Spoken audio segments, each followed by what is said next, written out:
ஒரு பக்கம் அமெரிக்கா மற்றும் ஐரோப்பிய நாடுகள், இன்னொரு பக்கம் ரஷ்யா, சீனா, இந்தியான்னு ஒரு பெரிய அதிகார போட்டி நடந்துகிட்டு இருக்கு.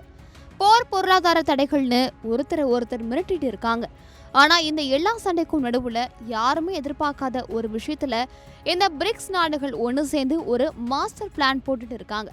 வாங்க அந்த ரகசிய அஜெண்டா என்னன்னு பார்க்கலாம். இந்தியா, ரஷ்யா, சீனா, பிரேசில், தென்னாப்பிரிக்கா ஆகிய நாடுகளை கொண்டு பிரிக்ஸ் கூட்டமைப்பின் வர்த்தக மாநாடு சமீபத்தில் நடந்தது.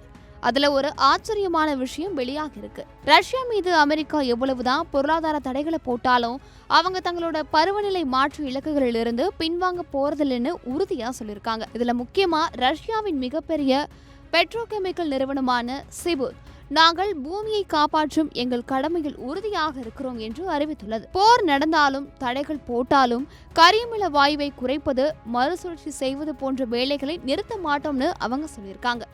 சரி, போர் செஞ்சுட்டு இருக்கக்கூடிய ரஷ்யாவுக்கு திடீர்னு ஏன் பூமி மேல இவ்வளவு பாசம்? இங்கதான் பிசினஸ் தந்திரமே இருக்கு.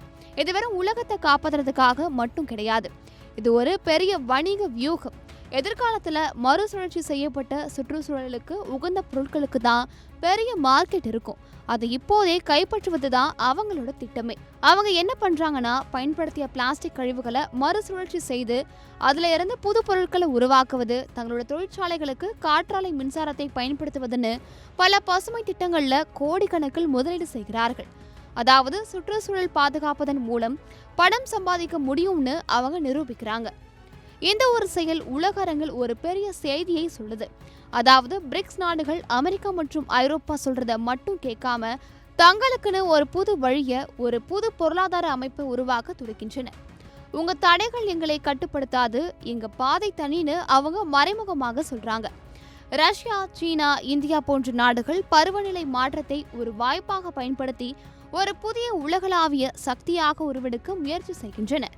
இந்த பிரிக்ஸ் நாடுகளின் புதிய கூட்டணி பற்றி நீங்க என்ன நினைக்கிறீங்க? உங்களுடைய கருத்துக்களை மறக்காம கமெண்ட்ல சொல்லுங்க.